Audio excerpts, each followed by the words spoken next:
You have the luxury of not knowing what I know. Before I get started, I'd like to kindly ask you to hit the like button, and please subscribe to the channel for more content just like this. All I'm offering is the truth, nothing more. Doctor Strange in the Multiverse of Madness. Would you believe that people are already weaponizing this movie, using its existence to prove that Marvel Studios is capable of allowing directors to have a singular vision? Even if that were true, the fact that people think that this one movie changes the narrative around a 28-film franchise is mind-boggling to me. I'm having trouble. Next, they'll be telling us that Disney and Marvel Studios invented the concept of a director having a singular vision. And this is why they're ahead of the curve compared to their competition. Here's the truth in the matter. I get labeled as a Marvel hater almost on a daily basis. But in fact, I have a lot of love for these characters and this brand. The real issue for me is not the films themselves, it's the reaction to them. No shit. Because a lot of these reactions and reviews come off very manufactured and very phony. If people said to me that Multiverse of Madness was a flawed but enjoyable experience for them, then I would take that opinion seriously. I can respect that opinion and have a conversation with that person about the film. The issue for me arises when people proclaim that every new Marvel movie is the best Marvel movie yet. They're even going as far as to call Doctor Strange in the Multiverse of Madness a masterpiece. At this point, I think the term masterpiece has begun to lose all meaning. Just like any other word that's overused or used incorrectly. You keep using the word. I don't think it means what you think it means. And yes, I understand that movie quality is subjective, but doesn't it raise some questions when some people seem incapable of recognizing actual flaws in a movie? As if Marvel Studios made 28 perfect films in a row. That's just unrealistic to me. It's one thing to enjoy something like this as a fan. It's another thing altogether to be able to pinpoint actual flaws in that film. We ain't found shit! As for Multiverse of Madness, as I stated in my spoiler-free review, I do not believe that this film represents the singular vision of Sam Raimi as much as people like to pretend that it does. To Sam Raimi's credit, there are a few times throughout this film that very clearly have his stamp on them, and those parts do represent the best parts as well. Hail to the king, baby.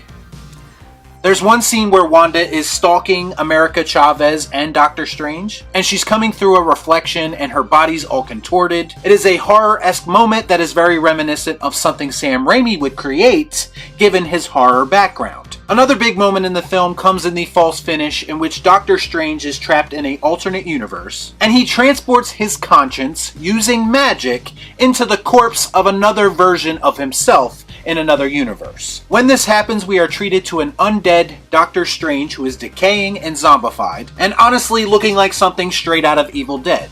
What the hell am I looking at?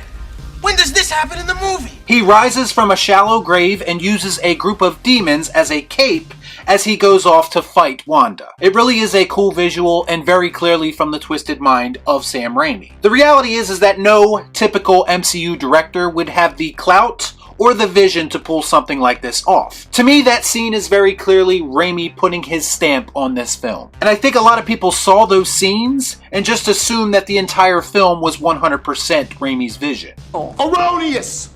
Erroneous! Erroneous on both counts! But there's a lot more going on in the Multiverse of Madness than just that. And a lot of those things feel decidedly un-Raimi-like, and that's how I know it's not 100% his vision. Let's look at the multiverse concept for a moment, which to me is a underutilized aspect of this film. And something that I think a guy like Sam Raimi would find enjoyment in going all in on.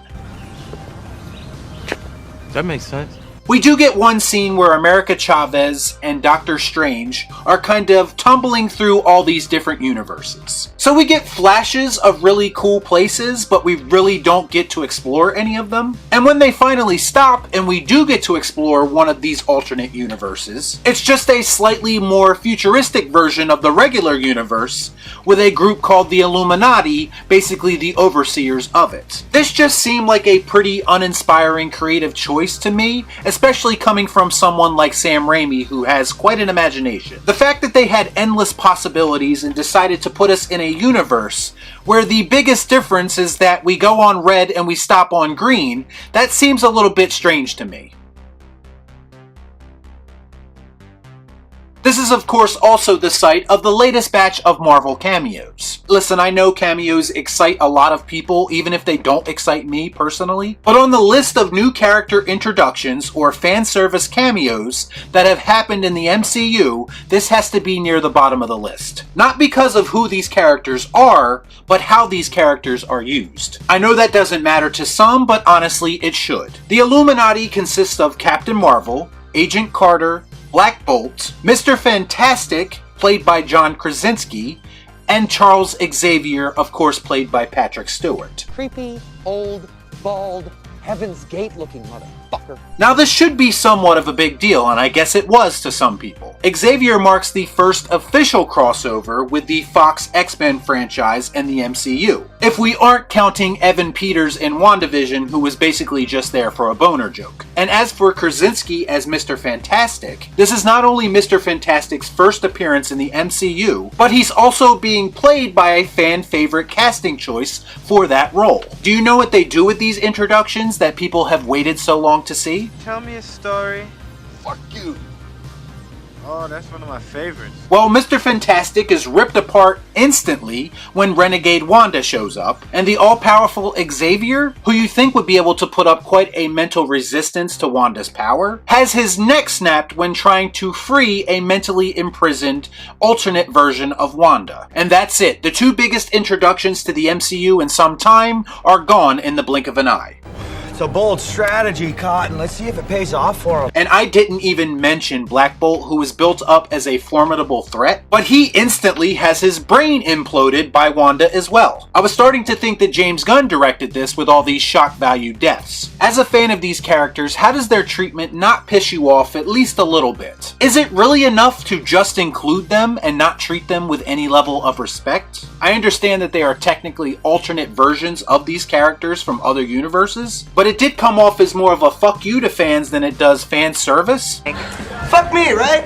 First impressions are everything, and I don't think you can recreate those first time reactions the next time these characters are introduced. And I just find it hard to believe that this was a creative choice made by Sam Raimi. If you haven't noticed already, also, the final two members of the Illuminati who remain are its female members. I know people don't like to talk about the agenda conversation, but how do you expect people to react when you kill off these very popular, very powerful male characters just so you can have a girl power throwdown? You don't see how people can interpret that as an odd creative decision? Especially when Captain Marvel and Agent Carter are easily the two members of the Illuminati that people were least excited about?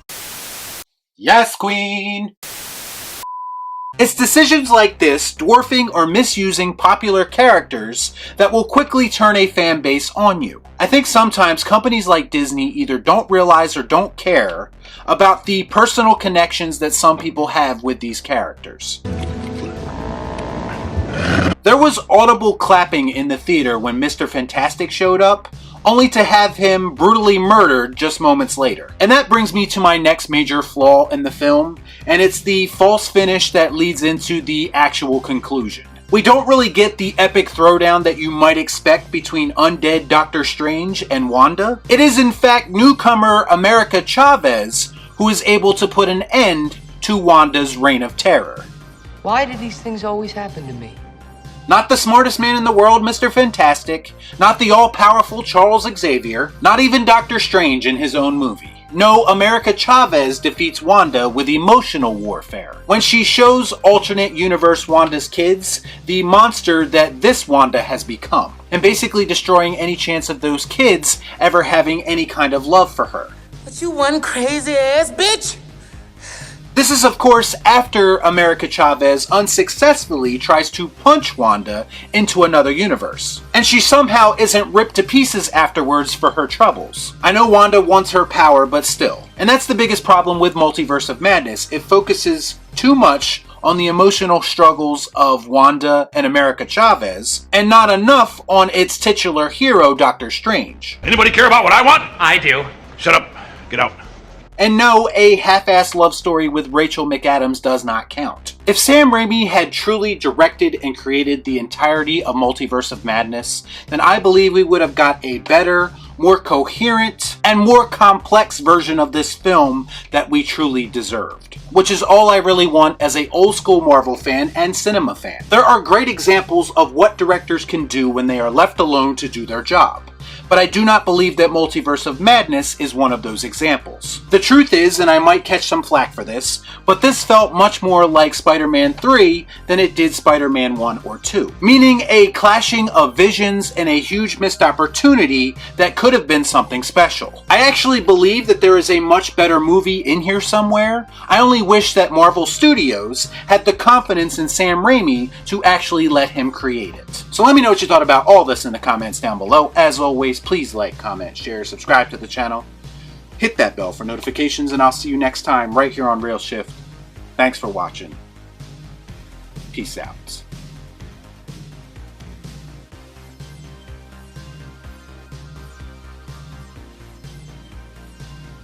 Y'all be cool. Right on.